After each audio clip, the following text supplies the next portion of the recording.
Well, howdy, folks. It's time for Beyond the Smoke Barbecue Talk. So grab your drink of choice and come gather around the fire as we talk all things Beyond the Smoke. Featuring pitmaster chats from all your favorite names in barbecue. We chat about competitions, pits, meats, and everything in between. From barbecue to grilling, from trimming to smoking, we got you covered. Got questions? Let us know. We're always happy to hear from you. Thanks for coming, friend. We're glad you're here. Now sit back, relax, and let's talk some barbecue. It's time to go Beyond the Smoke.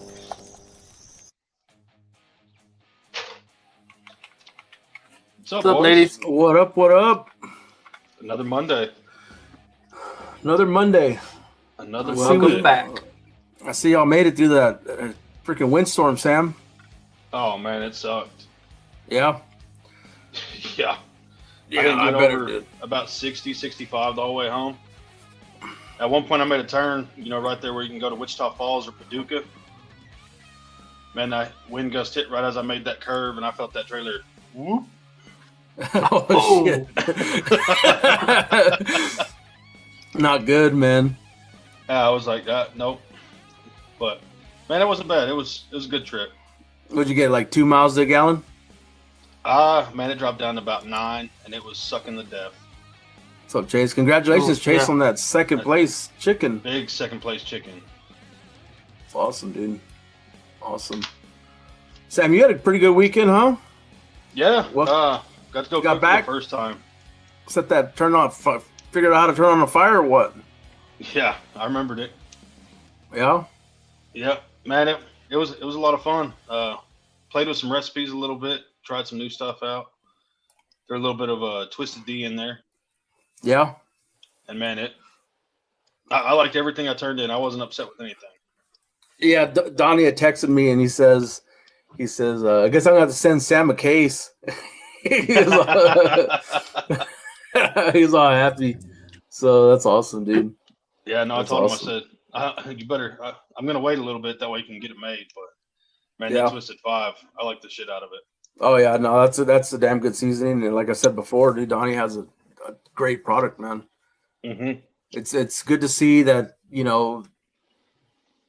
lot of people are walking with that stuff, and he's put a lot of work into it. So it's awesome. No, it's all solid. I use that in the pork, and man, I really like them. I do. Yeah. Hell yeah. That was what you put on the brisket? Yeah, I use that Twisted 5 instead of black pepper. What else did you put on it? That's about all you're gonna get. Injections and times Come and all on, that man. stuff. You can go to Texas Oil Dust and you can buy all the other products. That's what I'm talking about. You So with you, Kyle? lineup. What's up, brother? What's up? What's up with you? How's your weekend? It wasn't bad, dude. We didn't get any cooking done, but just trying to get some stuff straightened up, prepped up. Spent a bunch of time at church on Sunday, so it was a busy weekend. Yeah, that's good. Same here. I didn't get much cooking done. Just more planning, I guess, more than anything. It's like, I spent that last year, getting the trailer going, getting out there, kind of defining everything, and then it feels like this first quarter of the year, it's almost like back to planning and trying to get the business to grow. You know what I mean? Like just doing stuff, man. I got some stuff in the works right now, and kind of looking forward to that here come April. And we have, with my son's arm that happened and everything that's been going on, is just this quarter's been kind of a shot deal, but we're going to get back out there again. I got another pop-up coming up on the 26th. Looking forward to that, and going to throw it out there. Get it into people and see what they say. So when are you cooking in Colorado? This week. So I leave on Wednesday, and it's going to be an all-night thing, cooking on an offset. So whatever they have, and man, it's just hundreds of pounds of protein, basically. Just going to knock it out in one day. I got to go out there, serve it. And we had a meeting today about it, and they're like, well, do you want to just send everything over? And people don't understand, like, there's certain proteins that you just can't cut and throw into a tin, a container, and say, here you go, right? Like, if you want to put out your best product, there's a process that you need to do. Cutting brisket, you just can't cut brisket, throw it in there, and expect for it to be, the best product that you're going to put out. Yep. So I told them today, like, I need a cutting station so I can cut everything, to the last minute. Same thing with turkey, right? You just can't cut turkey and expect it to be the best if it's been sitting cut for an hour or 2 hours. You know what I'm saying? Yeah. So they understood that. What? If Dickies can do it, you can do it. If Dickies can do it. Yeah, well, not a lot of Texas people are going to be out there, so we gotta put out the best product and show what it's all about, man. So looking forward to it. Shout out to the chopping block for hooking me up and getting everything set up and getting everything sent out there. Man, they sent out a shit ton of proteins, so it's waiting for me over there. And as soon as I get there, I'm gonna start trimming, seasoning, get the fire lit, cook all night, deliver the next day, impress everybody, and then hit the road again. Got to get back on the plane and fly back on Friday. So, damn. What are you cooking? We're doing. What did I get? So the total count's 87 people from all over the United States. So I'm doing 5 rosewoods, 2 cases of turkey, 80 sausage links, and like 25 racks of ribs, something like that. Damn. For 80 people? For 80 people. That's what they wanted, man. Not including the sides. So we'll be busy for sure. For sure. What's on the sides? The sides are the best part. So we got that catered from Georgia Boys in Denver. I guess Georgia Boys is pretty big over there in the Colorado scene. And I don't know. I mean, they seem like they're pretty good. I looked them up. Got a Louisiana boy going to go and cook some beans, and so that's going to be a homemade thing. Other than that, I mean, potato salad and cornbread, stuff like that. So should be good. Thanks, yeah. Yeah. So, anyways, Sam, let's bring them in. Sam, you want to introduce our guests and let's not waste any more time. Yeah, we got Al from Behind the Food TV. So yeah, I think he used to. I want to say I know him as another name, but I'm not too sure. Well, we can ask him. Yeah, you watched my old channel, huh? I was like, I've never heard of this guy, and then I pulled it up. And I was like, I know exactly who he is. Al, welcome. Thank you very much. Thanks for inviting me. Oh man, thanks for taking time and coming on and bullshitting with us for a little bit. Absolutely. fun to hang out with you guys. I mean, some great company of the folks that you've had on. Yeah, for sure. 80s. What episode is this? 80. What is it? I think it's at 82. 82. Yeah, 82. 82 episodes, and I feel like we're just getting started, man. But we'll get the kind of caliber guys that you are, and kind of people that we've gotten in the past. I think we're doing a pretty good job, honestly. Thanks, man. So Anthony just named the old or Andrew just named the old channel. So Andrew and Lee are like longtime viewers of my channel. Andrew's out of Australia actually, and normally has to stay up late to watch my videos, but he's middle of the day for him now, which is great. And Lee is here in North Carolina. So okay, to my guys, and man, thanks for joining. It's amazing what technology does, huh? Yeah, right. Andrew joined the channel with my 4th video. I made a lamb shoulder. I think it was an Australian lamb shoulder, and he on the big green egg, and he watched that and jumped in and commented on that one and liked the recipe, and he's watched every single video I've published since then, over 300 of them. So wow, how much of his life awesome. you wasted watching me on YouTube, right? So tell us, Al, like how did you get into this YouTube game? And as far as the content that you've been putting out there, I mean, I feel like you're, like I said it before, and I told you in the past or whenever we started messaging that I feel like your content is, man, it's way up there as far as the barbecue on the YouTube scene and kind of the message that you're spreading. So the storytelling, your storytelling, man, it's amazing.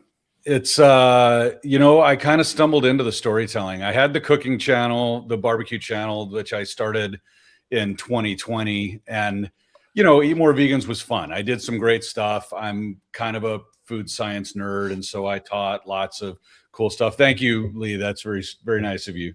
And I had fun doing it, but I never really turned it into a business and never knew what to do with it. And thank you, Andrew. That's very nice too. And then a couple of years ago, there may have been alcohol involved. I had somebody message me late at night, well into some whiskey. That was a welder who'd made custom grills at Rocket Grills, and said he wanted to make a smoker for me. And I said, dude, I have so many smokers. And he said, well, what about Santa Maria? And I've never had a Santa Maria grill. So I'm like, sure, like, let's do that. And we actually made a pretty cool video about the process of him making a custom grill for me. And I get this 1,250 pound grill into my backyard, and I look at it and I realize I have no idea how to cook on a Santa Maria grill. And, I watch a couple of YouTube videos and I learn a couple of things, but I still can't really get it right. And I ended up calling an Argentine barbecue place in Miami, Florida. And I'd watched the news, and the Pope, who was from Argentina, had gone there for lunch and liked it so much that he canceled his dinner plans and went back for dinner. And I'm like, if it's good enough for the Pope, it's good enough for me, right? Right. I called and asked, hey, can I come and stage in your kitchen, and I'll contribute if you teach me the stuff? And the owner said, bring your cameras, we'll make a video out of it. And so we did. And it was on a lark. Like, instead of making a cooking video, I went and everybody got to watch me learn. And instead of getting 2,000, 3,000, 4,000 views in the first month on a video on my channel, it was 50,000 views out of the gate, and everybody loved it. And so, okay, maybe there's a pattern here. A couple months later, I went to New York City and got Joe Carroll, who makes the best pastrami on the planet, to teach me how to make pastrami. And I got schooled by pastrami master in New York City. And same thing, the video was 10 times the performer of anything else. And it took me almost a year to say, all right, I'm going to stop messing around with cooking videos and start focusing on this. But the idea that folks get to kind of live vicariously through me instead of me talking at them and teaching them was a new revelation for me, right? Because not everybody can go and get into the pit room and into the kitchen of these places and learn these folks. And then I got to Bar A Barbecue in Montgomery. I think everybody probably knows Bar A, right?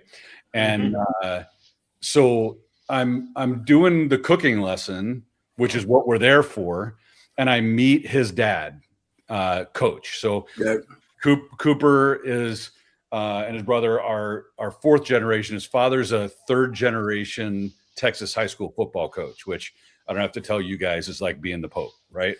And so, but this guy's a character, right? And I'm talking to him, and he's so much fun, and he's so proud of his boys. I'm like, hey, will you give me a cameo? Can I interview you for the show? Figuring maybe I'll get a 30-second soundbite to include. And this guy ends up being the star of the show. And if you haven't seen that episode, watch just for this scene, right? But I asked him to tell me about opening day, thinking he's going to tell me how proud he was of the boys. And he says, well, you know, they asked me to help. And I said, I don't know anything about barbecue.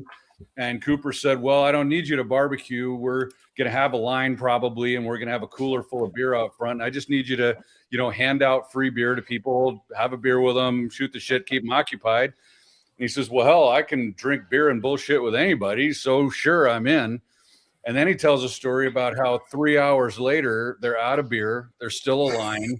He's hammering, and Cooper grabs him off the porch and puts him in the kitchen in the dish room and says, all right, you're now the dishwasher. And it was the funniest story ever, right? And then this guy who, again, has never been on camera before, turns and looks right into the A camera, which you don't do, right? You're looking off camera. He looks into the A camera. He says, I'm going to put this out here right now. Y'all come in and you say, I want to have a beer with Coach, then I get a break. Yeah. Right. So Cooper tells me a couple weeks later, he says, Al, you owe me some money because I had to hire a dishwasher because every other person coming in here wants to have a beer with Coach, and I got to pay somebody else to wash the dishes now. And all the comments were about Coach. Like there were a couple comments about the cooking method, and he, you know, what we're now seeing everybody talking about cold smoking. We were the first ones to kind of bring out in that video. But it was really clear to me that the story and the people were what it was all about. And so that was really the genesis of what's now behind the food, right? And the next video we did was with Sean Thatcher out in Slade, Kentucky, who was a coal miner and lost a job as a coal miner and saved himself through barbecue. Now is a very successful barbecue place out there and really talented cook. And there we did 50% story and 50% cooking, and that video is through the roof. I haven't looked recently, but it's probably 600,000 views. 700, wow, right? And that's awesome. Yeah, what's that? 665. Yeah, so it's like that's a very successful video for me, right? Yeah, and that, you know, not only did I get a friendship with Sean out of it and a great video, but I really got an understanding for what the audience wants, and so yeah. I didn't know how to make documentaries. I didn't know how to tell stories, but, you know, good news. There's places like Masterclass, and there's folks on YouTube that teach this stuff. And I could literally go online film school and learn how to do this stuff. And I think we do a pretty good job. I've got a great crew, and they make it look visually amazing. And I get to understand things that nobody gets to understand, you know? It's kind of weird, the amount that people trust me with hard stuff, right? You know, Miguel Vidal wouldn't tell anybody his story until I talked, and he was ready to do it. You know, if you saw the corkscrew episode from this weekend, right? Like everybody thought that Will and Nicole were kind of stuck up and too good to go to the social events. And nobody really understood that Nicole's fighting epilepsy and can't get out there and be away from home because God forbid something's going to happen, and that's who they really are. And once she agreed to tell the story so other people, she could inspire other people, you read the comments, the number of people who are saying, I have a disability and I was inspired by this. I have epilepsy and I let this limit me, and now I'm inspired by it. Like, that's huge. And to be the guy that people trust with those stories is it's pretty cool. I got the coolest job in the world. Yeah, no, that's awesome, man. And I think that's what I like about, you know, your channel and everything that you're doing is is you do go behind the food and you talk about it's not only about the food, it's everybody's story that comes into it, right? Same thing we do with this show, and what we like to do with some of our guests is just get behind what drives them, and barbecue is just second part of it, right? Barbecue brings us together, right? And it's something that we all have in common, but I don't really think anybody watches my show to learn how to make a better brisket. Right. Sure, there's lots of tips that you learn. There's lots of things that you learn watching and seeing what the best of the best do. But I think people watch because they feel part of the community and they get to know people that were untouchable until they appeared on a YouTube screen, right? Right. Yeah. And it's cool. And they treat me like a peer, which is, crazy. I'm not on the same level as any of those folks, but they take really good care of me. Yeah, that's awesome. That's awesome. Real question is, when are you moving to Texas? You're in Texas all the time, aren't you? I am. I'm in Texas about a week out of every month. I leave Wednesday morning to head back down there, actually. But I have a daughter and an ex-wife in Raleigh, North Carolina, and leaving North Carolina for Texas would mean leaving my daughter behind. So that's not not going to happen. So we got at least 3.5 years till she turns 18 and gets out of high school, and then maybe we'll see. Yeah. Yeah. But then I'd have to decide, like, it would be a fight. Do I go to East Texas, West Texas, South Texas, Central Texas, right? God right in the middle. Oklahoma, right?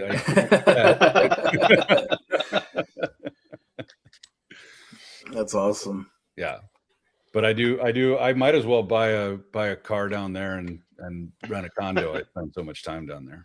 Right. What's your favorite part of Texas that you've been to so far? I can't answer that question. That's not fair. So I'll tell you that I think of the different regions of Texas almost like the different regions of the United States, right? Like there's such a huge difference culturally between each of the areas that it's almost like not going to the same place, right? So like, I'd spent a lot of time in Dallas and in Austin in my prior career. I was in the technology world. So that's, so I kind of understood, okay, Dallas is Dallas and Austin's got its own flavor, right? But like spending time with Arnie Scovia down in the Rio Grande, South Texas, like that was an insane experience. And I want to go back and film with GW just so I can go back, right? Like that area is so amazing. And then, the time I spent out in East Texas filming at Riverport, just really amazing, friendly folks. And that's as much, a Western Louisiana as it is in Eastern Texas from a food and culture standpoint. And that brings a lot of fun stuff to the table. And so I actually am going to go back to East Texas. We're going to be filming at Sunbird. Okay. And they're going to teach me to make boudin and tell their story, which is pretty cool. Their story is so cool. It includes the partner they started the business with stealing their smoker in the middle of the night to get them to pay them. Like that's a 1,000-gallon smoker, like showed up and stole it in the middle of the night. And then, you look at West Texas and the, we talked earlier, Abilene isn't really West Texas as west as some of you folks are, right? But the New Mexico influence and the, liberal use of chilies and like those flavors are different, but also the attitudes are different, right? So, saying what's my favorite part of Texas is just like saying what's my favorite part of the United States. And there really is something special about every one of these areas, and the people are amazing in every one of those areas. No, and I totally agree with you. I mean, Texas is so diverse, man. I mean, like you said, from Dallas to the Valley. I'm originally from the Valley, and when I moved up here to West Texas, it was just it's pretty much a culture shock. You know what I mean? From you said, from the food difference to, just everything is just different. It's different. Absolutely. Texas is such a huge state, man, that every region is a different country, basically. Now, shout out to my friend James in the most northern part of North Texas in Toronto. who helped me out on my pastrami. So I'm drinking Canadian rye whiskey in honor of James, who bailed me out for tomorrow night's pastrami. So if you're watching, thank you, James. If you're not, everybody go leave a comment on Smoking Dad barbecue video and tell them Al said thanks and that you caught me drinking Canadian whiskey. So awesome. So did I successfully escape answering that question? Am I Yeah, out? I think so. No, I think so.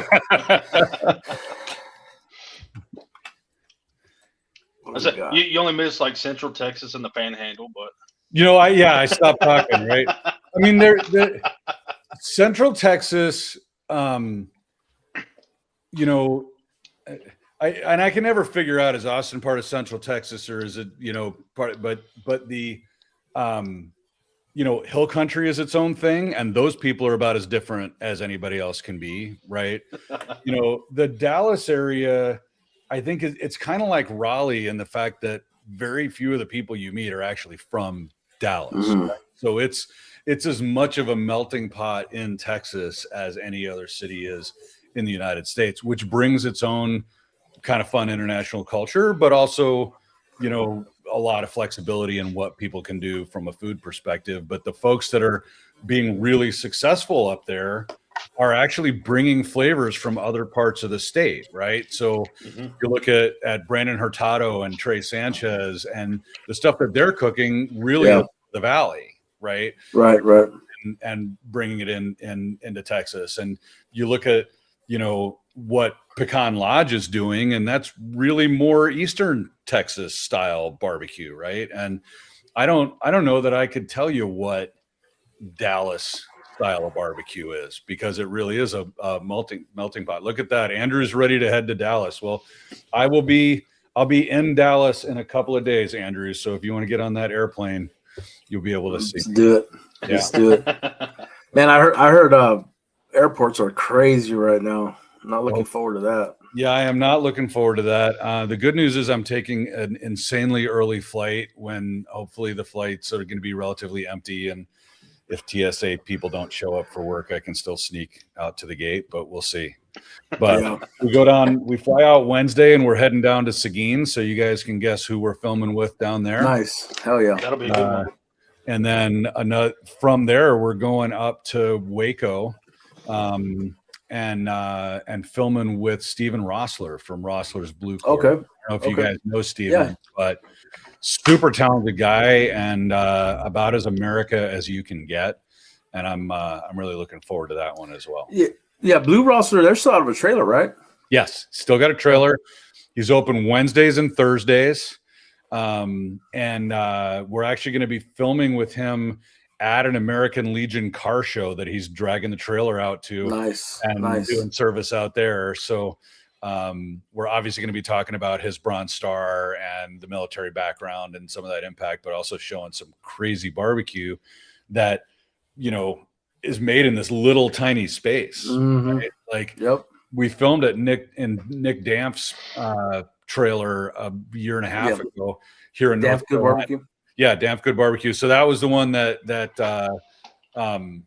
Daniel Vaughn said was the best brisket that he'd tasted outside of Texas. Mm-hmm. And it really is, by the way. But his trailer is like twice the size of Steven's and they're cramped. So I'm interested to see how it's going to be with Steven and his wife in the trailer serving with me and a film crew and a producer I'm glad it's not going to be over 100 degrees. It's only going to be in the 80s, but I imagine it's still going to be pretty hot in that trailer. Just a bunch of GoPros just mounted everywhere. There will be. Yeah, absolutely. Yeah, for sure. No, that trailer life's different, man. It's different. Yeah. I can respect that. I mean, doing what I do and out of my little trailer, if you think their trailers are small, shit, you should see mine. and Kyle's been out there whenever I'm, huffing and puffing, but man, it's just to do everything by yourself in a little trailer, from taking orders to plating to sides to everything, and by myself, you know what I mean, it gets kind of hectic and kind of makes me wonder, like, what the hell am I doing to this, you know what I mean? But I've said it before in my posts and stuff that, whenever the customer comes back and says, man, that's some of the best barbecue I ever had, that's what makes it worth it. You know what I mean? Hole in one. That'll pay for the next brisket, right? Yeah, exactly. Yep. Exactly. And I've told some of the people that have me out, and they'll come up to me at the end of the day and say, how'd you do or whatever. And I'm like, yeah, as long as I make my money back, I'm good. It's really right now, it's not about, the profits and stuff. And I'm blessed enough right now that, I can afford to do it and not kill myself. You know what I'm saying? Yeah. But if I make a little bit of profit, good. It's getting my name out there. That's what's kind of driving me right now. So, well, I don't know many people that are making a lot of money in barbecue right now. Not right. with prices where they are, but there's a lot of glory to be had. That's for sure. Mm-hmm. Yeah, for sure. I did see that beef prices come down a little bit. Yeah. So we'll see what happens. They were over $7 a pound, and then the last time that I ordered some beef, it was $5.99, $98 a pound, something like that. So there's a little bit of help there. It's a little bit of movement, right? Yeah. I mean, you think about the trouble that these restaurants have sourcing it at quantity, though. Yeah. Right. You've got to not only find somebody who can sell it cost effectively and somebody who can produce quality meat, but you got like Hutchins is doing 3,500 briskets a week. Like, how are you going to find 30? So they're paying more for brisket than other people are because they've got to get 3,500 of them, and so you got they got to write the check, which is just a crazy amount, right? And I think for sure, similar number to that, so that sourcing brisket for those guys is even tougher than folks like us. Yeah. Although I am paying very close attention to that pastrami out there that I'm babying because it was not $5.99 a pound. Yeah. Yeah. I saw you made a post about some menudo. How'd the menudo come out? Oh, the menudo! Come on, Arnie taught me how to make it, right? So I'll tell you, I'd had menudo before going to Arnie's house, and it was okay. It wasn't anything special, right? So it's I'd had it once. I didn't order it again, and so we get to his house, and in the morning, his mother we're just talking about menudo on the first morning there, and his mother asked me if I like menudo, and I tell her, I tasted it once in this restaurant. It wasn't great, but it was fine, whatever. And I'm not going to insult anybody's heritage, but it wasn't right. So the next morning, we show up at 6 o'clock in the morning, and she and her daughter, Arnie's sister, are in the kitchen, and they have made menudo to show me and the crew what menudo is supposed to be like. And it was so good that I couldn't wait to get back and make it again. And, it's folks up here in North Carolina that maybe don't come from a Latin American heritage or a little afraid of the ingredients, but it is so delicious and I'm not afraid of it. So I'm just going to serve it to people and not tell them what's in it till after they eat it. Yeah. Where were you able to source your tripe at? I mean, you find it pretty good over there? Actually got it from Restaurant Depot. So okay. You can't normally get a Restaurant Depot account unless you are in the food service business. Right. I reached out to the manager of the Restaurant Depot here in town and asked, what do I have to do to get one? And he replied, and turns out he's a fan of the channel, and said, yeah, come on in. I'll hook you up with a membership. Nice. So now I get to buy food over there, and they sell it in 30-pound packages. So there's a lot of it. I've got some extra in the freezer, so I'm not going to run out of menudo anytime soon. Right. That's awesome. I liked on one. I can't remember what video it was. It wasn't Arnie's video. Was it that you went to HEB? You're pretty amazed at So Arnie's video, we went to his local butcher. Okay. And yeah, it was the largest meat counter I've ever seen. It was insane, right? And And Arnie's like, yeah, that's what we do here in South Texas. I've been in ATVs before. I know how big a meat counter is supposed to be. That was insane. And by the way, if you watch that scene, I have no idea how much we're cooking. Like we agreed that we were going to make fajitas, and Arnie said, well, maybe, we'll make a couple other things. Maybe we'll make a day of it. And he is just, and give me a couple of chickens and give me some sausage. And I want this fajita meat and this fajita meat and this fajita meat. And I'm just like, Arnie, I'm only here for a day, right? And you can see how enthusiastic I was when I showed up and, hey, I'm going to spend the next 24 hours with Arnie. And you can tell at the end when we're tasting, when I'm going, all right, that's it. I'm tapping out. But I don't know if he told you, but that's just the culture from South Texas. That's just the way it is. You know what I mean? That's what I grew up on. And when my dad would cook and, his friends would start showing up and like, it's just what we did every weekend. Right. So one more reason for me to move to Texas. And that's a notch for the Valley, which I got to tell you, like if I was going to move to Texas right now, that's probably where I would end up. Like, yeah, it was just such an amazing experience from a culture perspective, from a food perspective, that I'd love to be submerged in that for a while. Right. And it's too bad that, Mexico is the way it is now, but when I was a kid, we would go to Mexico and some of the restaurants and the stuff that they're doing over there is just amazing, man. Like you'd have the cabritos, on the window and you'd go and walk into some of these restaurants and it's like, it's fine dining, but it's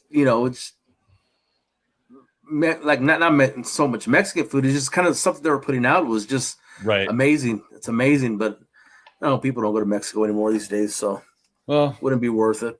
Maybe it'll be safe sometime during our lifetimes, right? Yeah. It's a little crazy now. But, yeah, for sure.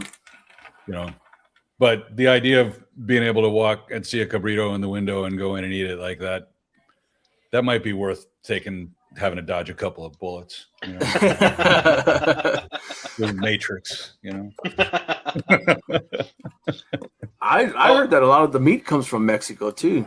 A lot of the beef is coming from Mexico, and they're packaging it. When they package it here in America, this is a product of America, but it's coming from Argentina and Mexico and all these other countries. So really, yeah, I've been listening to the Smokeless podcast a lot, and that's what those guys are talking. Man, the insight that those guys have, I think it kind of steps up my game when it comes to the barbecue business and kind of learning what, seeing that side and kind of what I'm doing. And I don't know, I think it kind of helps me out. There's a lot of information there, and those guys are a wealth of knowledge. I mean, shit, you know? Absolutely. Every time I talk to Wayne, I learn something. And like, that's one of my favorite episodes. One of the hardest ones to film. Like that whole story was, a lot of drama, a lot of hard stuff to hear, and it was a hard edit. But boy, I walked away with a new respect for him and for the barbecue industry. Right? Yeah, for sure. Talk a little bit about your crew, Al. I know everybody sees you, and your crew does. They don't get a lot of screen time, and so they don't. They got a little bit in the Arnie video, and there will be a little bit in the next video that comes out, which is the Miguel redemption video in a couple of weeks. So my producer's name is Kent, and Kent's been with the channel. It's been a couple of months. He's, I think, 5 or 6 episodes that he's produced, and he's the first professional producer that I've had. Like, I've had folks that help to organize stuff and make things work, but having a guy like that who, has made major pictures, major documentaries, to be able to run a shoot, it's great that I'm not the boss anymore. Like, he's able to figure out where and when we need to be and how we need to pull it off. And it actually increases the quality of the video because I can concentrate on the story and the people and the food and not have to think about the production, having a guy like that. And you don't think that a person who's, a manager, project manager, or producer would impact the quality of the content, but 100% he does. And then the last two videos, we have a new director of photography, a new guy behind the camera whose name is Rex Yao. And Kent actually brought Rex in. He had done some work with him, and another guy who just brought the level up way beyond, people comment on our production quality all the time, and I'm really proud of the production quality. It's pretty rare for me to watch one of my own videos and go, holy cow, how'd we get that shot? Right. Right.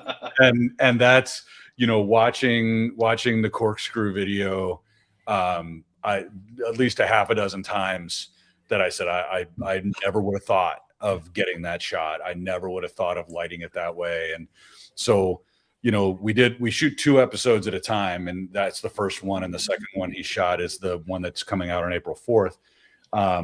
And we've locked him in now permanently. He's going to be a guy going forward. But, now that I've seen it all, I'll tell you, when we're on this trip this weekend, I'm not going to be making suggestions. I'm going to be standing back and letting Kent and Rex make decisions about what we're shooting and when, because they've taken it to a level way beyond what I could think of and what I could do, which is super.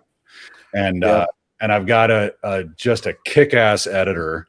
I advertised for an editor, 7 or 8 months ago, maybe longer. And I was using somebody in the Philippines and was looking for somebody else that was overseas, really, so I could save some money. And this guy reached out on LinkedIn. His name's Matt, and he's in Austin. And he sent me some of the stuff that he'd done, some Food Network stuff and whatever. And I'm like, A, this is great stuff. B, who are you kidding? I can't afford you. Right. And so he's in Austin. He's a huge fan of barbecue. He's a fan of the show. He worked with me to figure out a way that we could find a way to work together affordably. And by the way, it turns out that having a guy at that level, he can do this stuff faster in fewer hours than somebody who's not at that level. Right. So from a cost perspective, I'm spending a little bit more, but boy, I won't go back. Like he really has taken the content to a level. And, we get into really fun conversations about things like who the audience is and how to edit for the audience. Right. Like nowadays, everything you see on YouTube and TikTok is for 20-year-olds, and the screen's changing every, give me seizures, somebody my age. Right. But if you look at my audience demographics, it's 92% men between the ages of 25 and 65. We're dads and granddads. Right. And we're not typically hanging out on TikTok all day like that. We're not looking for that kind of edit. Right. And so he brings this kind of TV professionalism to it, but also he knows what everybody's watching today and what the ability to tie music together. I'm really proud that I've got a team now that lets me just focus on who am I filming with and why and what's the story we're telling, and they're able to figure out the right way to tell it. Right. It's still a ton of work. We're still doing it with a tiny crew. I had, I don't know if I'm allowed to say who it was, but somebody that I've filmed with that has been on the show was invited to be on Beat Bobby Flay in New York City a couple weeks ago and invited me to come up and be with them. And so I went up for the filming, and you're talking about a show that is the entirety of the filming is in half a day. And it's 2 chefs, Bobby, 2 judges, right, and whatever. The crew was over 100 people. Oh, jeez! Wow! And I'm like, what do you do with 100 people? And like, I told the producer, who was my handler, look, I make my content with 3 people on site, and he said, no, you don't, right? Like, it says something about the quality of the crew that we're able to pull it off. And, like we work our butts off, right? We're not working 8-hour days. We're out there, doing it hard. And, we're there, Bobby Flay's not out there at 3:30 in the morning when they're lighting pits, and stay in until they take the briskets off at the end. Right. But the fact that we can get everything that we get is a testament to those guys. Man, that's awesome. Yeah. I was gonna say something, just get lost in my mind. Well, what do you think about that? So how do you go about who you're gonna go cook with and hang out and make videos with? Do you have a process? Is it someone that you kind of know a little backstory on, or? Yeah, it's actually quite a process. So there's really two camps of folks. There's folks that are like my bucket list aspirational folks that I'm reaching out to, and then there's folks who really want to be on the show, right? Gotcha. And so if it's somebody that I like filming with Ernest, like Ernest didn't call me and ask me to come do the show. I've been begging Ernest for 2 years to let me come and film it. Right? And the last 2 times I did it with a camera and a mic in his face, so he had to say yes and had to agree to it. But those folks, I do the research on the story and on the food, but then we go through a series of calls where we understand every minute of the day in the restaurant, what's happening when, who's doing what. We learn as much as we can about their backstory, and then we research just like Ken Burns would research a documentary and find everything that's been published, everything that's been said. I watch every YouTube video that's been made about a place. My friend Kevin from Kevin's Barbecue Joints is like my research assistant. Like, he's been everywhere and talked to everybody, and so I get to do tours of the restaurants by watching his videos, right? And so by the time we show up, we have a preliminary storyline. We've got a set of interviews set up. We've got interview questions and how we think it's going to go.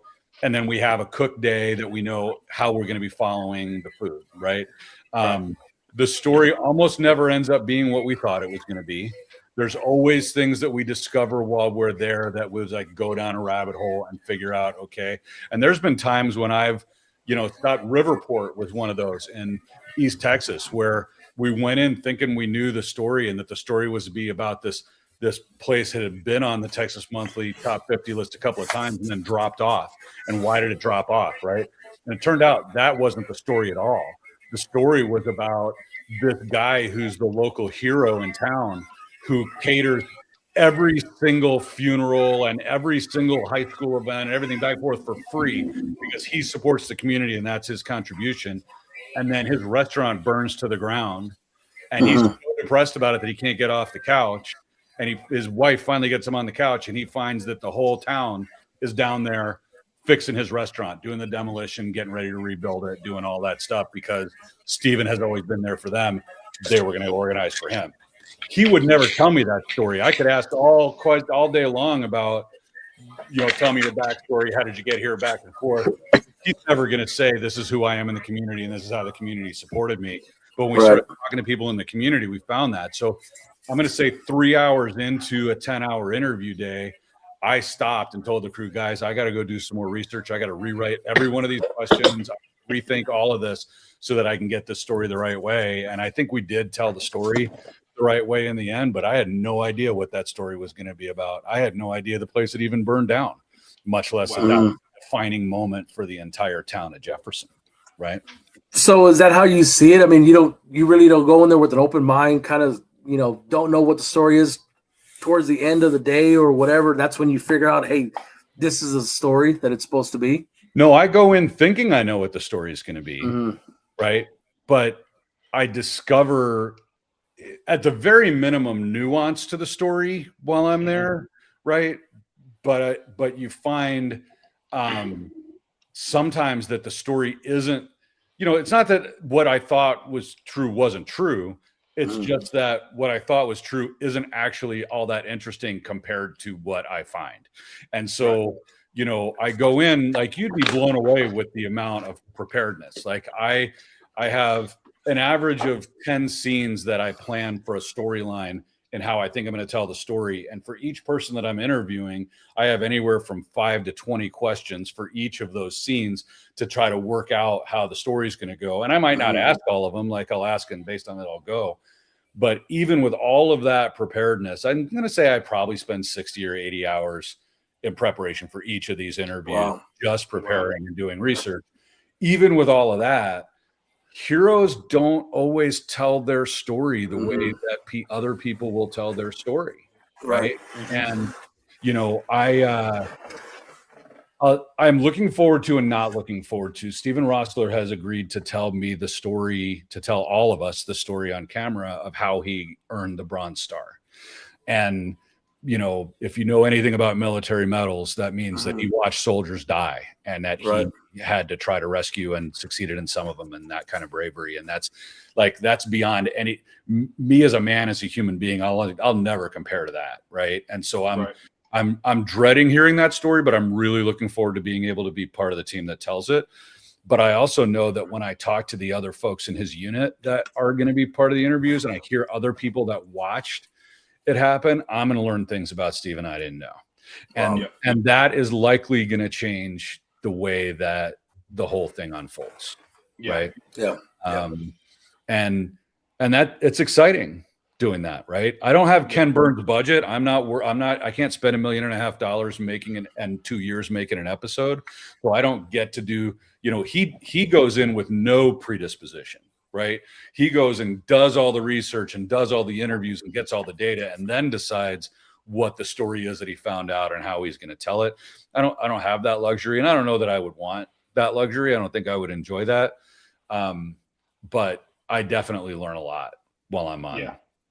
So it's more of a fluid, time as far as when you're there. It's kind of just let things flow and wherever they lay is where they lay. Just put it together like a puzzle at the end of the shoot. Huh? Yep. We know that we always plan for 60 to 90 minutes with the primary character, or if there's two primary characters that we do that. And we have things like interview setups if you watch the show, you'll notice when I'm interviewing the star, the pitmaster, like in Corkscrew, both the husband and wife, that you see me and you see them on camera, and there's cameras facing both of us, and we'll go back and forth. But anybody else, they're the only person on camera, and you might hear my voice, but it's pretty rare. Usually it's just them talking. So we do that kind of planning in advance. But the reason that we leave that hour and a half for those primary interviews is we got to be ready to pivot on a moment's notice and figure it all out. And so I come back and I run transcripts of all those interviews, and the first thing I do is say, does this still support the story that I planned on telling? And we've done 29 of them since we started making them stories, and not a single one time has it been, nothing's changed. Sometimes it's just, hey, there's some new stuff we're going to add. And sometimes it's, that was not the story. We're going to scrap it and move on to something else. Right. And those can be exciting, or they can be horrific. Right. Right. Yeah. Man, you got an awesome team to be able to put all that together. I can imagine the data that you come home, with the shoot and say, how the hell am I going to put all this together? You know what I mean? That's just, I can imagine just terabytes of data coming with you and the quality with audio and the video stuff. And that's a lot of data. It's about 2 terabytes per shoot. Wow. And we shoot 2 videos on a trip. Right. And it, we're 25 hours ish of content to get a 45-minute to 60-minute video. And that's times 3 cameras plus, we put GoPros up in corners in the kitchens and capture that for the entirety of the shoot, so we can see all the action going on in a dining room or a kitchen or whatever. And that adds to all of that. And you find stuff in there as well, but it's a lot. And I'll tell you, like my least favorite part of this, and anybody who knows me personally has heard me bitch about it, is this process called the paper cut. So once I've got all those transcripts and I've got the storyline redeveloped based on what I learned, I literally have to copy and paste. All right, here's a paragraph from Miguel. Here's a paragraph from Miguel's wife. This is how we're going to tell the story. And if you're writing a screenplay, you're writing a script. This person says this person says this, right? And you get to create it. But imagine having to do that from words that were actually said. All right. Now I got to go back and find these words when we were talking about this and this person and figure out how to organize it. And the paper cut for the video that's coming out on April 4th is 42 pages at 10. Wow. Oh, wow. Okay. And I'm going to guess probably 30 hours into just making the paper cut. And I can't even drink when I'm doing it because I can't concentrate, but it'll give you a drinking problem doing that kind of thing. So you mean to tell me, Al, that you're not putting it in ChatGPT and letting it write a story for you? I will give you 100% honest answer. The stage where I take the transcripts and compare them to the storyline and say, does this still work? ChatGPT does that. There you go. Sometimes I agree with it. Sometimes I don't agree with it. But the actual assembly of how it all comes together, no, that's, these are emotional stories, right? And so, if you the corkscrew video, the biggest surprise was the kids, right? Mm-hmm. Like, I knew that they were great restaurateurs. I had no idea what amazing parents they were.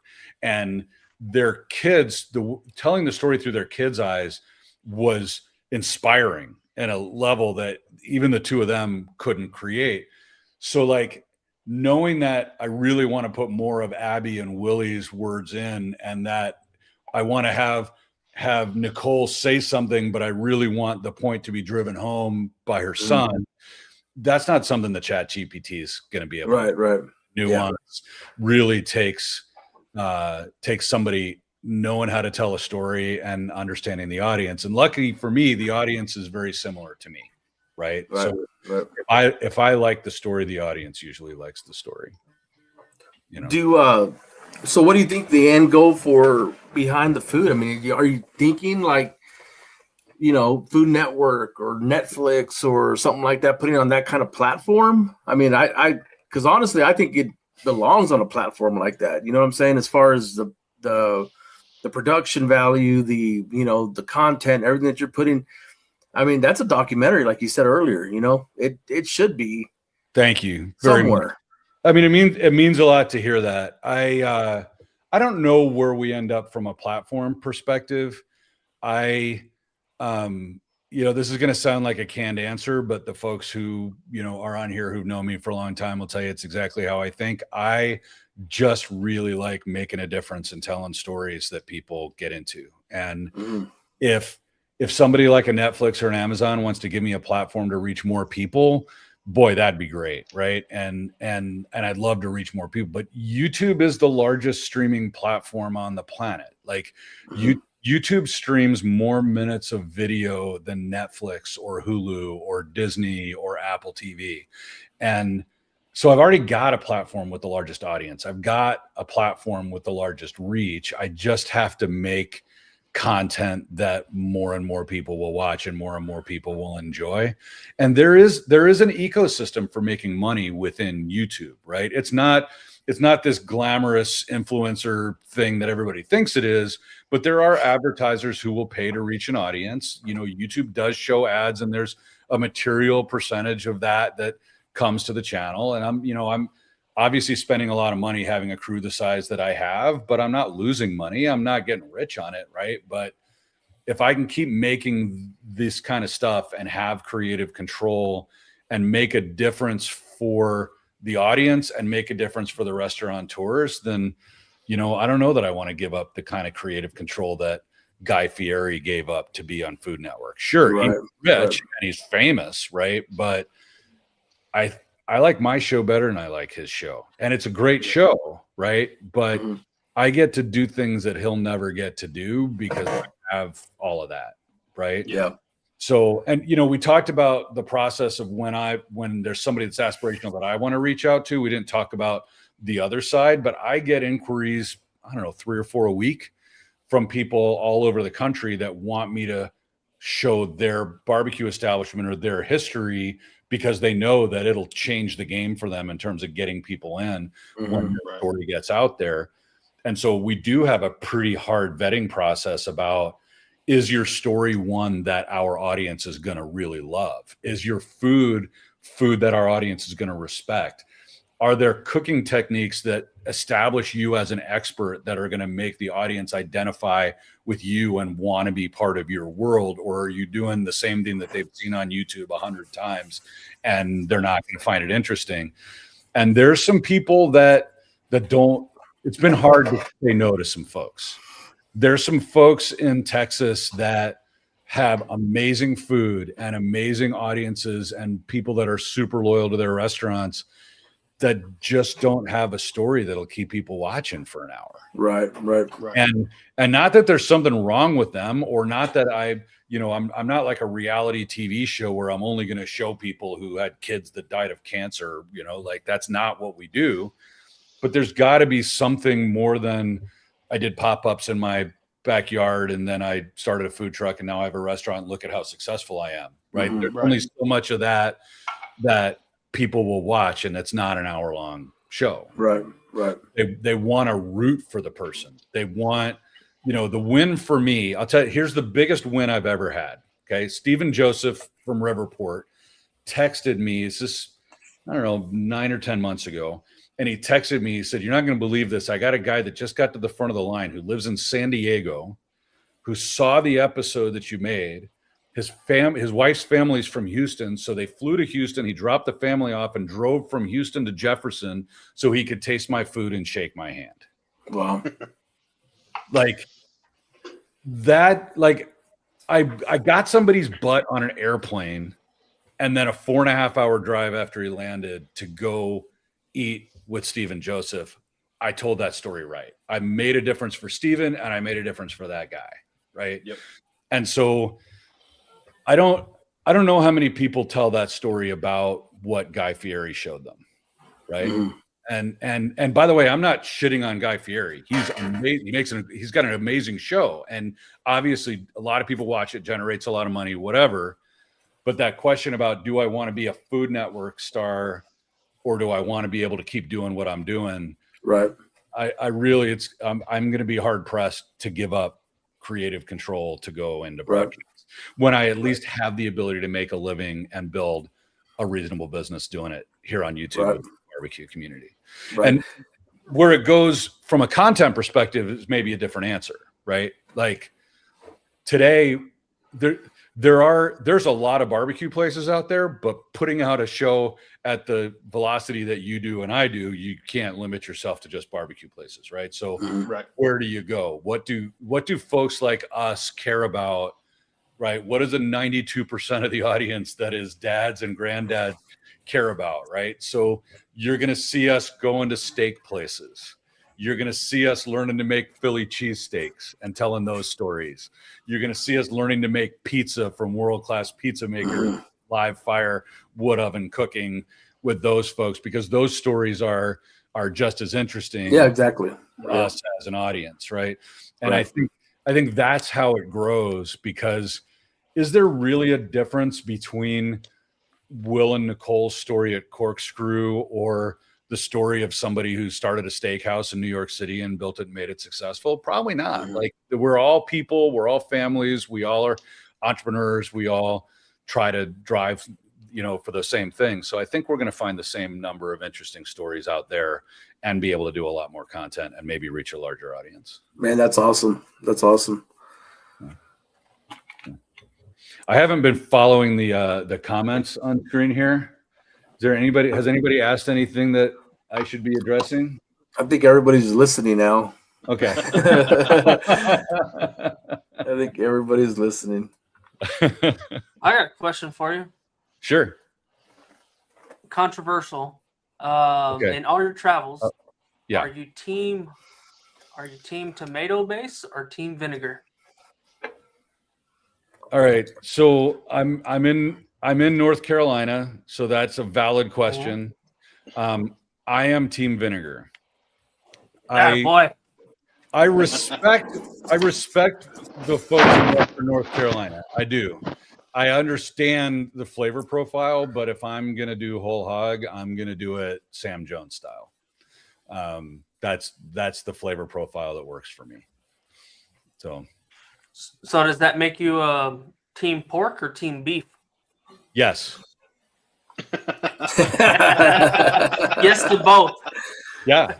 I mean, if you look at, this setup is not portable enough for me to take you into the garage and open up the freezers for you to look, right? But if you look in my freezers, you're going to see about probably 30% beef and about 30% pork from all over. And then you're going to see a whole bunch of lamb. You're going to see goat. If you dig deep enough, you're going to find the head of the wild boar that I shot and the rest of the pieces that are in there. But his head is frozen because I haven't found somebody to mount it yet. And you're going to find high quality fish that's in there as well. Yeah. But and by the way, I don't just cook out in the backyard. Like Serge, you and I are Facebook friends. You've seen me post pasta, and I do, the rack of lamb that I posted a couple of weeks ago was done in the house. Right. So I think I'm pretty versatile as a cook and as a customer. Like I'll eat just about anything. Yeah. Did you have a culinary background before this whole YouTube thing hit, or so you just love to cook? I'm going to say kind of. I minored in culinary arts in school, but I never worked in the industry. For me, it was more of a science thing than it was a job that I was pursuing. I learned to cook from my mom. My dad traveled a lot when I was growing up, and so mom was the cook in the family, and she didn't cook any of the stuff that I'm doing now, right?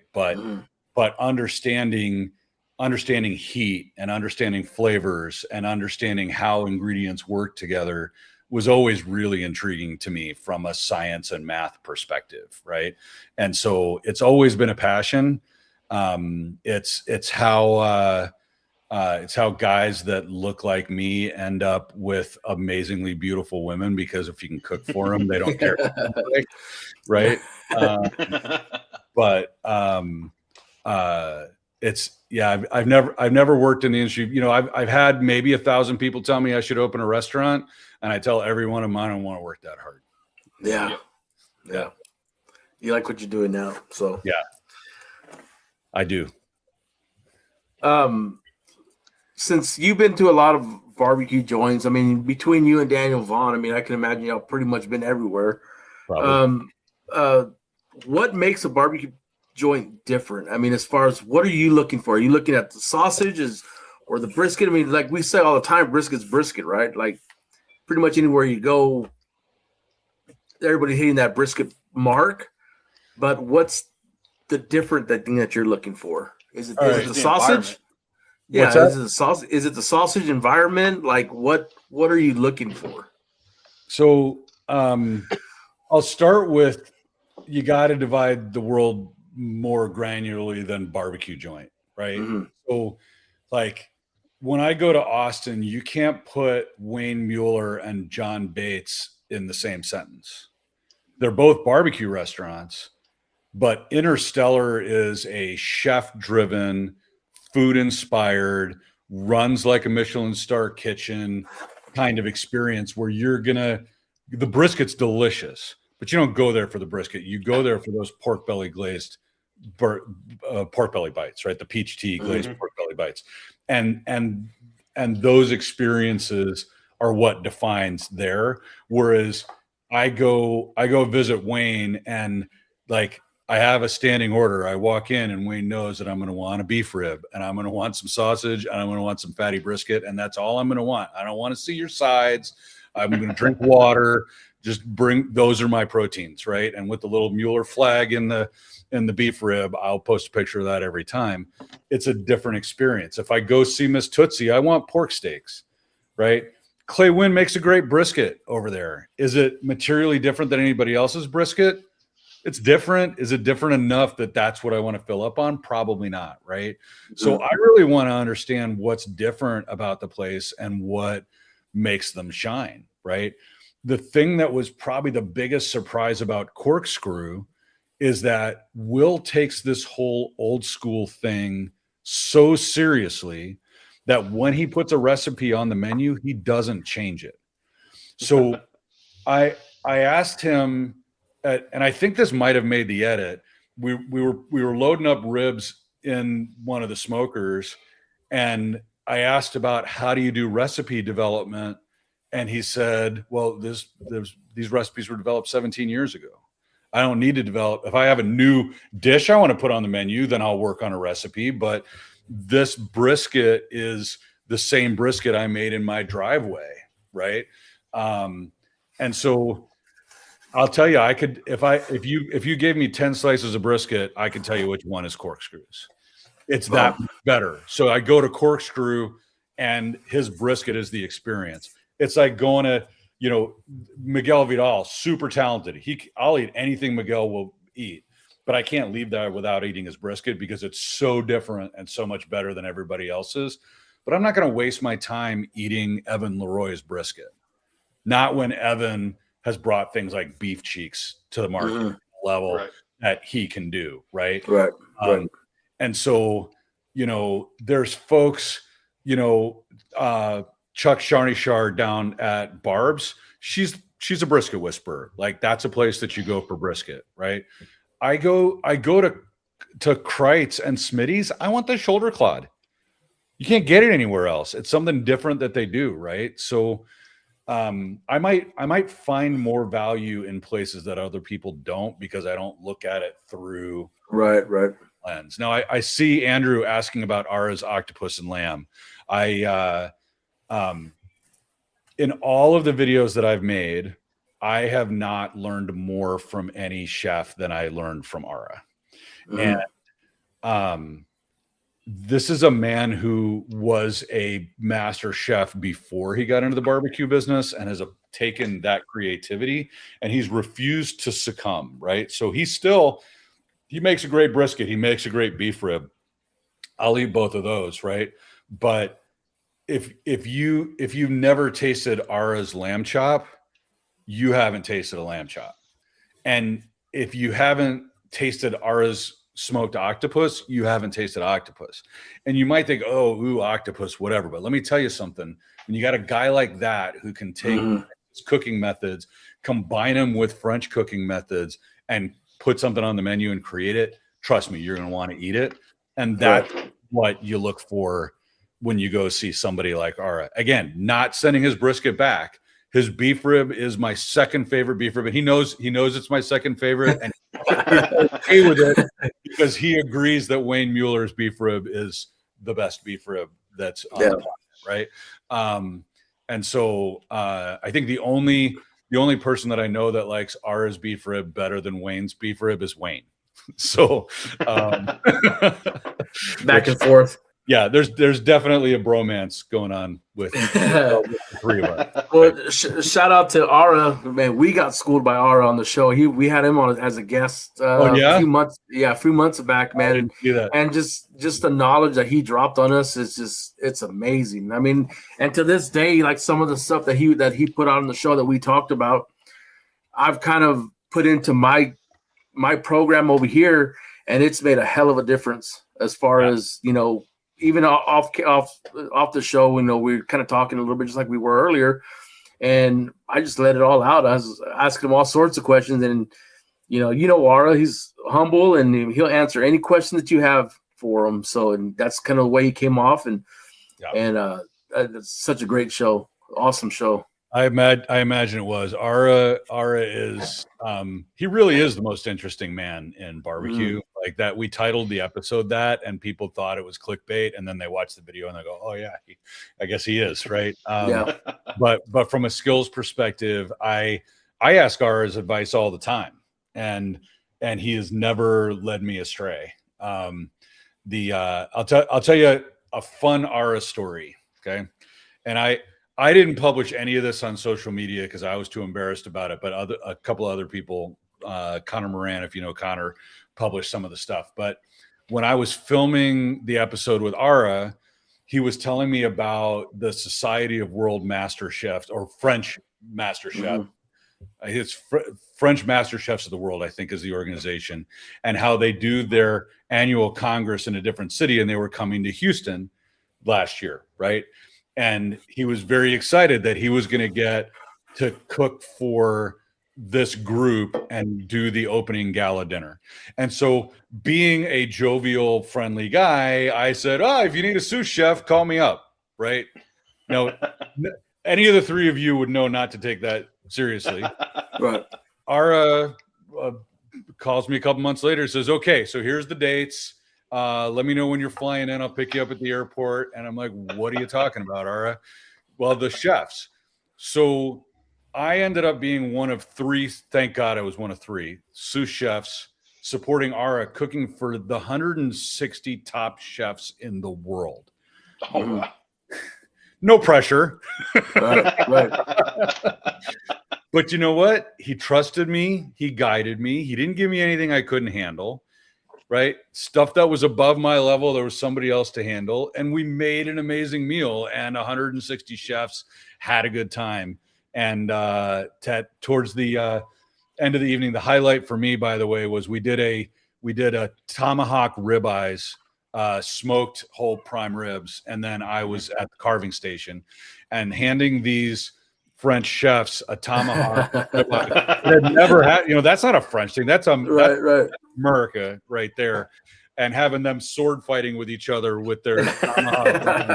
I felt like, okay, I actually did make a great experience. But like as a cook, like being able to cook with Ara, being able to be behind him, hell, being able to carry his hat, like it's something that if you ever get the experience to do, I absolutely suggest you do. He's an amazing man. He's an amazing chef. He's also an amazing father. If you haven't met AJ, his son, who's absolutely yeah. That was episode 57 on Beyond the Smoke where we had Ara on. So you check that. I'll watch it on the plane Wednesday morning. Yes, sir. Yes, sir. Sam, why don't you shoot? Yeah. So Al, we do. It's a little segment. We call it the Dream Team. Okay. So we all do competition. So you got 4 meat categories, and then so it's what it is 4 people that have inspired you in barbecue, or 4 guys that you just want to cook with. Your 4 best friends. You can take it just kind of when I say Dream Team, take it wherever your mind goes with it, and then we call it the box runner, which would be like your honorable mention. Okay. So this is if I'm going to a comp, or this is just 4 guys I'd want to cook with? However you 4 want. guys you'd want to cook with that have inspired you, just wherever your mind goes when I say your dream team. All right. Boy, it's going to be really hard to limit it to 5. So, all right. So Ara is clearly on the top of that list, right? I'd say Kyle Briner from Blue Hound Barbecue, who just won Master Q on Barbecue Brawl. One of the great episode. Thank you. And by the way, talk about things that you don't expect to experience. That whole thing, the revelation about his father putting beans in chili, and that being how he keeps it, like his tie to his dead father, did not have any idea that I was going to find that. And it's the defining moment in the video, right? Right. I had no idea until I was standing there. And I think Kyle still probably to this day thinks that it was a planned loaded question. It was 100% not. I literally had the realization. I said, Kyle, is the reason you're putting beans in here because your dad put beans? And he bursts into tears. And I'm like, oh, maybe I shouldn't ask that question, right? But it was not, it was, they call me the meat Oprah because I cook meat. The meat Oprah. But it was not a question intended for that. It was a genuine question. But anyway, so Kyle, very talented chef and pit master. I'd cook next to Kyle any day of the week. And in similar vein, I got to put Sean Thatcher from Thatcher's Barbecue Company in Slade, Kentucky. Am I going to get kicked off the show having 2 people that are not in Texas on my team? No, we're different there, Al. All right. All right. So where do I go beyond there from a dream team perspective?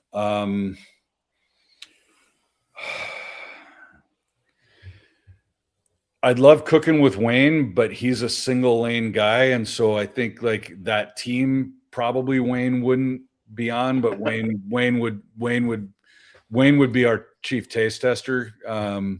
He'd definitely be in the car. He'd be driving. All right, I'm gonna surprise you because it's somebody that's out near you, Serge. That is the I think number 4th, and it's the guy who made the best pork spare ribs I've ever tasted, and it's Jay from Jay's Barbecue Shack in Abilene. And nice. And it's not just because of those ribs; it's because this is a guy who learned the hard way how to barbecue, like most of us did, but has this innate understanding of the food science in a way that none of us can really grasp. It's almost Rain Man like, although he's not, otherwise mentally impaired. Right. But like his pork belly bites, I think they had 15 layers of flavor. And each layer is a step. Like it's, okay, we're going to do this, and then we're going to cook it a little bit and let that flavor get in. Then we're going to pull it out, and we're going to do this other thing, and then we're going to put it back in and do this, right? 7 layers of flavor on the pork ribs, right? And like, all right, who here has ever put cherry juice in the pork rib glaze? Anybody? Yeah, me either, right? Like, where do you come up with that? Mm-hmm. And so... like, I love Jay. I love his wife, Diane. The love story of the two of them is one of my favorite stories that I've told. But from a guy that I don't get it. I don't get how he gets this talent. I don't get how he has that much that I would like to, be in a room cooking with. I got to put Jay Stearns on there. Nice. Awesome. So is that all of them or do I have more? Yeah, one honorable mention. You got your honorable mention. All right, so it's not somebody that I've filmed with yet, but if I've got somebody that I would put on the team to be on the team, it's got to be Miss Tootsie. Nice. Nice. Right? Yeah, for sure. Would any of you not have Miss Tootsie on your team? Like, all right, maybe you don't want to answer that. she's the first mention on the show, so. So that's awesome. It would be that's a bucket list thing for me, and I hope to be able to tell her story one of these days. I think Netflix did a good job of opening it up. Yes. I think Ant did a pretty good job of expanding on it, but I don't think anybody's really told her story the way that I tell stories, and I think there's a lot more of Miss Tootsie for the world to get to know, and so I hope I get to do that. But like as a person who's I'm not afraid to meet anybody. I'm not nervous meeting anybody. I fanboy every time I see Miss Tootsie, and so like I can't not put her on the team. Right? That's awesome. Right. Is that awesome? Is that a bucket list for Behind the Food? There? Yeah, 100%. Nice. And I'm filming one of my bucket lists this week with Ernest, right? Like that's one that I've been looking forward to doing, and I think that's going to be an amazing story. It's going to be an amazing video. And you talk about a guy who's a talented chef that, yep. If I had more people to put on the team, Ernest would definitely be on the team, and so would Evan, right? Right. You can't mention one of them without mentioning the other because they're both just as talented in different ways. Yeah, I think the team that I picked is who I would pick. That's awesome. I mean, awesome. Just the amount of people that Ernest has influenced as far as the barbecue community. I mean, including myself. I remember seeing Ernest on Pitmasters back in the early 2000s. Yep. And thinking that hell. I have a pit in the backyard. I can do that. You know what I'm saying? So it's the same thing. And then to finally actually meet him and to talk to him about, what I'm doing over here and for him to give me a little bit of a push to do it. And, that was awesome. It was awesome to talk to him. So I'll definitely be looking forward to that one. I'm glad that he did. I admire him. And if you go back and you watch that Pitmaster episode and you look at who he was then, mm-hmm. and how he's really grown. He's almost a statesman now, right? Like he has accepted this leadership role. All right. So Andrew's calling me out for not including Arnie or Miguel, and you only gave him 4. I'm gonna come back to that, Andrew, and address why they weren't my choices. But all right, I'm not gonna come back to it. I'm gonna address it now because I'm gonna fixate on it. If either of them is watching, then I could be in trouble. All right. So the reason that Miguel isn't on the dream team is because I can't keep up with Miguel. He has world of his own. He really does. And if you watch the scene in the first video we made with him where it's all kind of coming together, and you hear that fast-paced music and you look at the edit, you think, oh, those behind the food guys like edited it to make it look like this crazy action thing. Dude, I had to go sit down. I could not keep up with him, and I was getting in his way. And he's running from the firebox over to the fire pit and over to the table and back and forth. And he's bumping into me, and he knows what to do. And I'm literally in his way. And it amazes me that he can run a line. Like watching him in the restaurant and the way that he works as part of a team, he actually does run a team really well. I couldn't cook with him. I'm not good enough.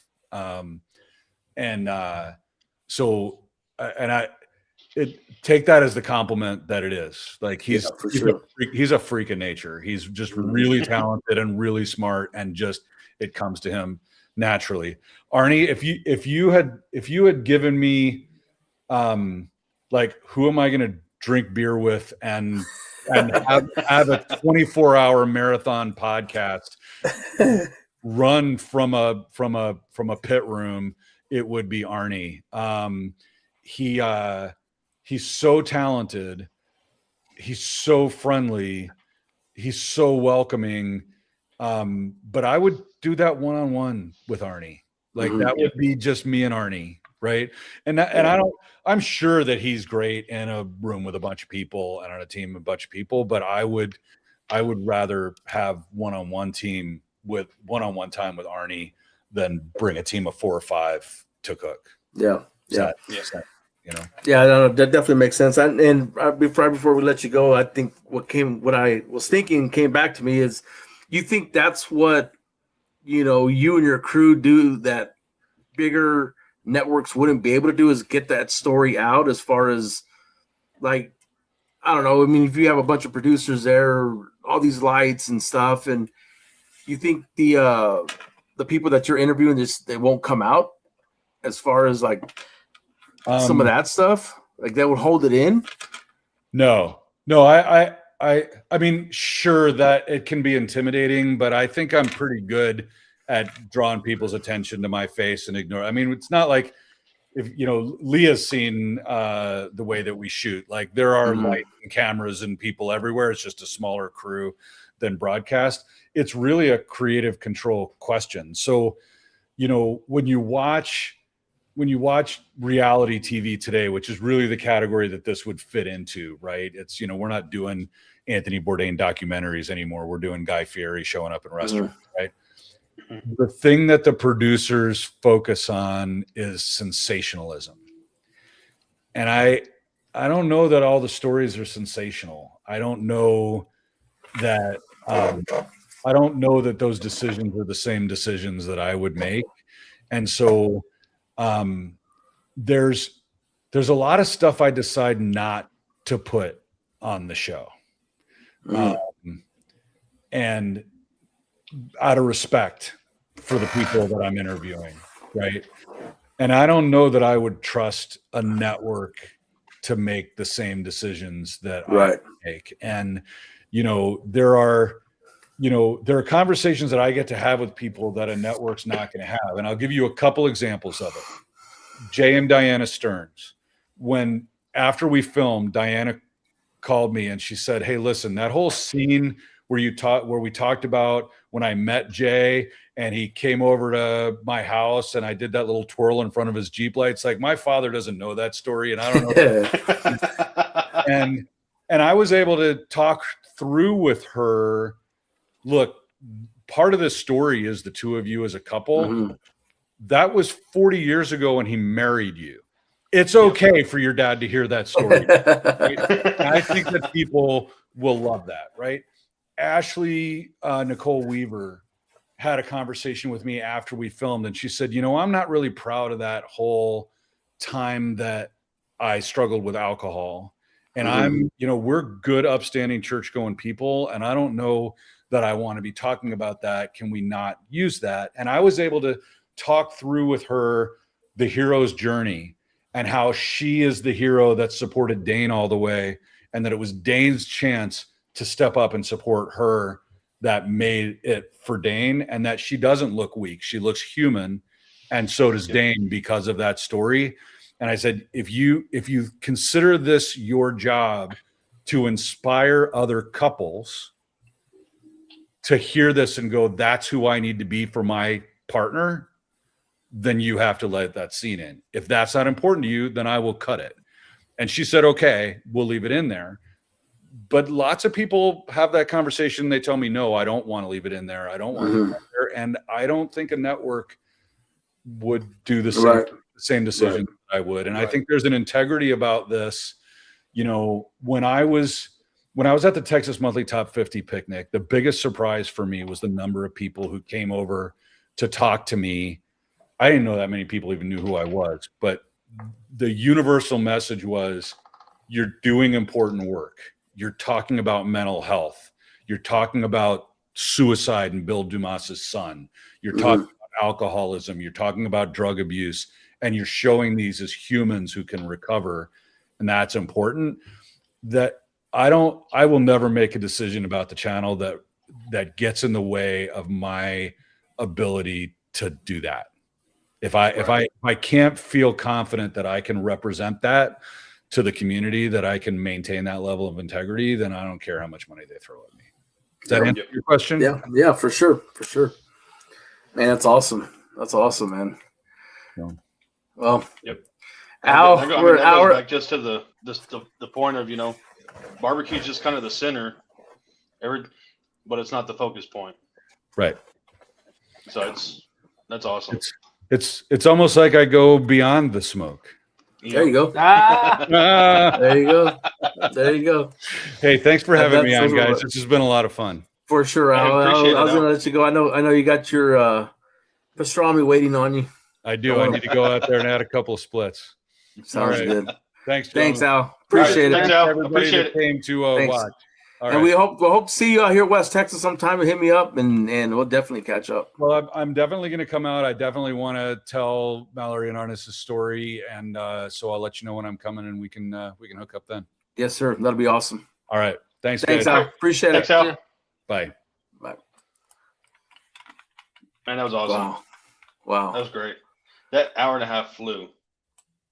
They always do, man. They always do. I looked up and like, shit. It's already been an hour and 15. Yeah, I feel like we could have gone longer. Oh, absolutely. I don't like to keep our guests going too much, and unless it's Aaron, we'll just let Aaron keep talking. So, man, that was awesome. I knew this was going to be a good show, and I'm so grateful to have Al on and to see that, he's inspired me a lot for the show. And it's weird because a lot of the guys that we've gotten on, like Ara and Arnie and all these guys, it's like that was before Al did the show with them. You know what I mean? That we brought them on and kind of, you know what I'm trying to say. And it's all tied full circle. Yeah, it's all tied. Yeah, it's all tied together, man.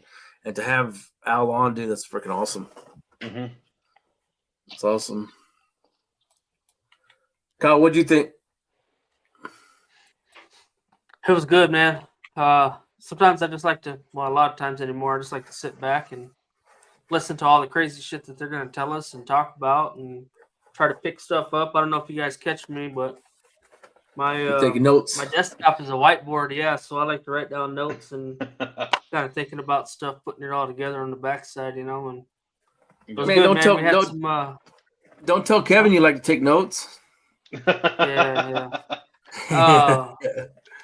And we had some good interactions too, so yeah, I like it. For sure. New names in the chat and everything.